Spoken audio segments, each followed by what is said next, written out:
And lastly tonight, a special comment on why we are here. Half a lifetime ago, I worked in that now empty space behind me. And for 40 days after the attacks, I worked here again, trying to make sense of what happened and was yet to happen as a reporter. And all the time, I knew that the very air I breathed contained the remains of thousands of people, including 4 of my own friends, 2 in the planes, and as I discovered from those missing posters, seared still into my soul, 2 more in the towers. And I knew as well that this was the pyre for hundreds of New York policemen and firemen, of whom my family can claim half a dozen or more as our ancestors. I belabor this to emphasize that for me this was and is and always shall be personal. And anyone who claims that I and others like me are soft or have forgotten the lessons of what happened here is at best a grasping, opportunistic dilettante and at worst an idiot, whether he is a commentator or a vice president or a president. However, of all the things those of us who were here 5 years ago could have forecast, of all the nightmares that unfolded before our eyes and the others that unfolded only in our minds, none of us could have predicted this. 5 years later, this space is still empty. 5 years later, there is no memorial to the dead. 5 years later, there is no building rising to show with proud defiance that we would not have our America wrung from us by cowards and criminals. 5 years later, this country's wound is still open. 5 years later, this country's mass grave is still unmarked. 5 years later, this is still just a background for a photo op. It is beyond shameful. At the dedication of the Gettysburg Memorial, barely 4 months after the last soldier staggered from another Pennsylvania field, Mr. Lincoln said, "We cannot dedicate, we cannot consecrate, we cannot hallow this ground. The brave men, living and dead, who struggled here have consecrated it far above our poor power to add or detract." Lincoln used those words to immortalize their sacrifice. Today, our leaders could use those same words to rationalize their own reprehensible inaction. We cannot dedicate, we cannot consecrate, we cannot hallow this ground, so we won't. Instead, they bicker and buck pass. They thwart private efforts and jostle to claim credit for initiatives that go nowhere. They spend the money on irrelevant wars and elaborate self-congratulations and buying off columnists to write how good a job they're doing instead of doing any job at all. 5 years later, Mr. Bush, we are still fighting the terrorists on these streets, and look carefully, sir, on these 16 empty acres, the terrorists are clearly still winning. And in a crime against every victim here and every patriotic sentiment you mouthed but did not enact, you have done nothing about it. And there is something worse still than this vast gaping hole in this city and in the fabric of our nation. There is its symbolism of the promise unfulfilled, the urgent oath reduced to lazy execution. The only positive on 9/11 and the days and weeks that so slowly and painfully followed it was the unanimous humanity here and throughout the country. The government, the president in particular, was given every possible measure of support. Those who did not belong to his party tabled that. Those who doubted the mechanics of his election ignored that. Those who wondered of his qualifications forgot that. History teaches us that nearly unanimous support of a government cannot be taken away from that government by its critics. It can only be squandered by those who use it not to heal a nation's wounds, but to take political advantage. Terrorists did not come and steal our newly regained sense of being American first and political 50th, nor did the Democrats, nor did the media, nor did the people. The president and those around him did that. They promised bipartisanship and then showed that to them bipartisanship meant that their party would rule and the rest would have to follow or be branded with ever-escalating hysteria as morally or intellectually confused, as appeasers, as those who, in the vice president's words yesterday, validate the strategy of the terrorists.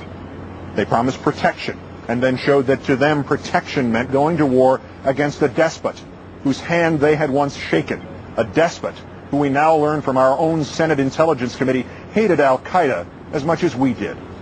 The polite phrase for how so many of us were duped into supporting a war on the false premise that it had something to do with 9/11 is lying by implication.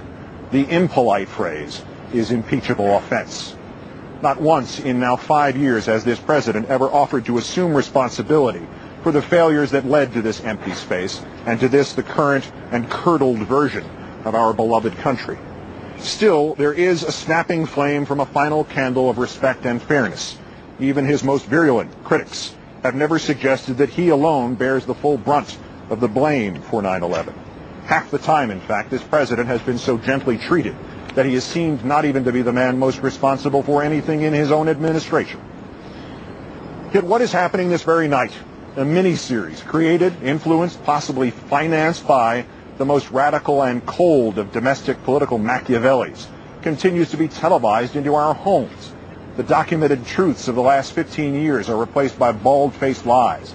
The talking points of the current regime parroted, the whole sorry story blurred by spin to make the party out of office seem vacillating and impotent, and the party in office seem like the only option.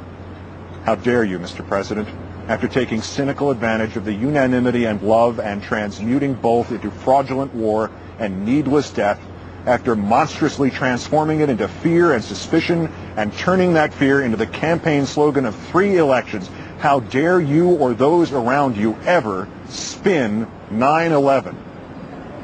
Just as the terrorists have succeeded, are still succeeding as long as there is no memorial and no construction here at Ground Zero, so too have they succeeded and are still succeeding as long as this government uses 9/11 as a wedge to pit Americans against Americans.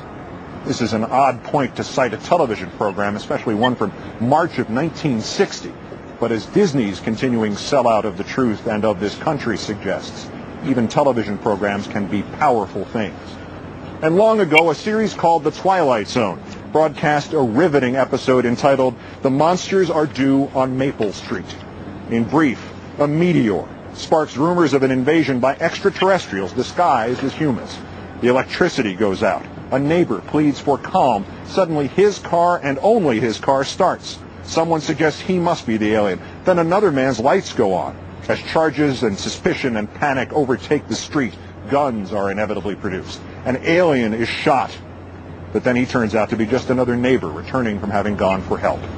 The camera pulls back to a nearby hill where 2 extraterrestrials are seen, finally, manipulating a small device that can jam electricity. The veteran tells his novice that there is no need to actually attack, that you just turn off a few of the human machines, and then they pick the most dangerous enemy they can find, and it is themselves. And then in perhaps his finest piece of writing, Rod Serling sums it up with words of remarkable prescience, given where we find ourselves tonight.